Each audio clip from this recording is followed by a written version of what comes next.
നമസ്കാരം. US president തെരഞ്ഞെടുപ്പിൽ മിന്നുന്ന വിജയം നേടിയെങ്കിലും പിന്നീട് രാജ്യത്ത് നടന്ന സുപ്രധാന തെരഞ്ഞെടുപ്പുകളിൽ ട്രംപിനും പാർട്ടിക്കും കനത്ത തിരിച്ചടിയാണ് ഉണ്ടായിട്ടുള്ളത്. ന്യൂയോർക്ക് സിറ്റി, സിൻസിനാറ്റി, വിർജീനിയ എന്നിവിടങ്ങളിൽ നടന്ന തെരഞ്ഞെടുപ്പിൽ ഡെമോക്രാറ്റുകൾ മികച്ച വിജയം നേടി.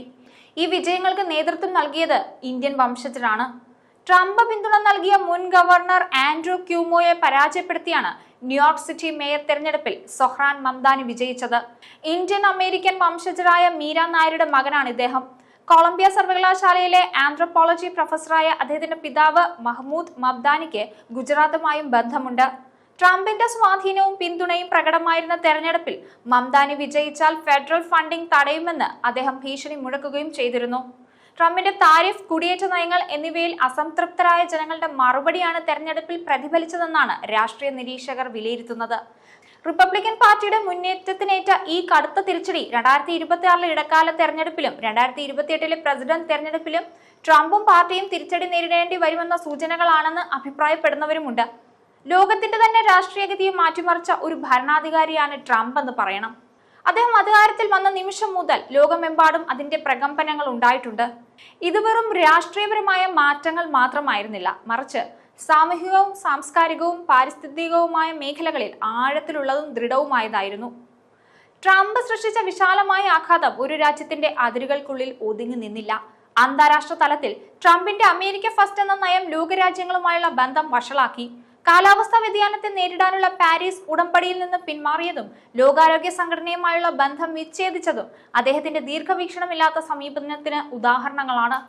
ഈ നടപടികൾ അമേരിക്കയുടെ ആഗോള നേതൃത്വത്തെ ദുർബലപ്പെടുത്തുകയും കാലാവസ്ഥാ വ്യതിയാനം പോലുള്ള നിർണായക വിഷയങ്ങളിൽ ലോകരാജ്യങ്ങളുടെ കൂട്ടായ ശ്രമങ്ങളെ തകർക്കുകയും ചെയ്തു. സഖ്യകക്ഷികളെ വിശ്വാസത്തിലെടുക്കാതെ ഏകപക്ഷീയമായ തീരുമാനങ്ങൾ എടുത്തതിലൂടെ ട്രംപ് അന്താരാഷ്ട്ര സഹകരണത്തിന്റെ അടിസ്ഥാന തത്വങ്ങളെയാണ് ചോദ്യം ചെയ്തത്. ലോകസമാധാനത്തിന് വേണ്ടി നിലകൊണ്ട ദീർഘകാല സഖ്യങ്ങളെ അദ്ദേഹം ശിഥിലമാക്കി. ട്രംപിന്റെ ഭരണകൂടം വ്യാപാരപരമായ സമ്മർദ്ദങ്ങൾ വർദ്ധിപ്പിച്ചു.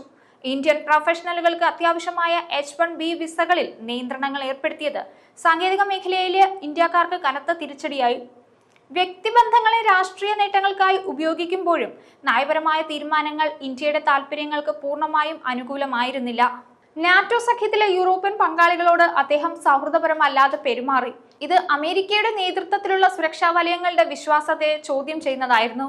സൗദി അറേബ്യയുമായുള്ള അടുത്ത ബന്ധം പ്രഖ്യാപിച്ചപ്പോഴും പരമ്പരാഗത മധ്യപൂർവേഷ്യ നയങ്ങളിൽ അദ്ദേഹം വലിയ മാറ്റങ്ങൾ വരുത്തി. അമേരിക്ക-ചൈന വ്യാപാര യുദ്ധം ലോക സമ്പദ് വ്യവസ്ഥയ്ക്ക് തന്നെ വലിയ തിരിച്ചടിയായിരുന്നു. ഇത് ഉൽപ്പന്നങ്ങളുടെ വില വർദ്ധിപ്പിക്കുകയും ആഗോള വിതരണ ശൃംഖലകളെ അസ്ഥിരപ്പെടുത്തുകയും ചെയ്തു. നിയമപരമായ കുടിയേറ്റത്തെ പോലും കരിനിയമങ്ങൾ ഉപയോഗിച്ച് തടഞ്ഞതിലൂടെ അമേരിക്കയുടെ എല്ലാവരെയും സ്വാഗതം ചെയ്യുന്ന നാട് എന്ന പാരമ്പര്യം ചോദ്യം ചെയ്യപ്പെട്ടു. ചുരുക്കത്തിൽ ട്രംപിന്റെ ഭരണത്തിന് ശേഷമുള്ള ലോകം കൂടുതൽ ഭിന്നിച്ചതും അസ്ഥിരവുമായ ഒരിടമായി മാറി.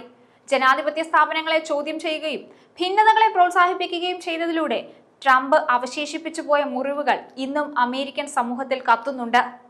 ഈ പാഠങ്ങൾ നമ്മെ ഓർമ്മിപ്പിക്കുന്നത് ജനാധിപത്യം ഒരു നിമിഷത്തെ അശ്രദ്ധ കൊണ്ടുപോലും തകരാൻ സാധ്യതയുള്ള ഒന്നാണെന്നാണ്. ഈ മുറിവുകൾ ഉണക്കാനുള്ള ദൗത്യം എളുപ്പമുള്ളതല്ല. ട്രംപിന്റെ ഭരണകാലം ലോകത്തിന് നൽകിയത് വലിയ മുറിവുകളാണെങ്കിലും ആ മുറിവുകൾ ഉണക്കുന്നതിനുള്ള പ്രതിരോധം അമേരിക്കൻ ജനതയുടെ ജനാധിപത്യപരമായ തെരഞ്ഞെടുപ്പ് പ്രക്രിയയിലൂടെ ശക്തമായി പുനരാരംഭിച്ചിരിക്കുന്നു.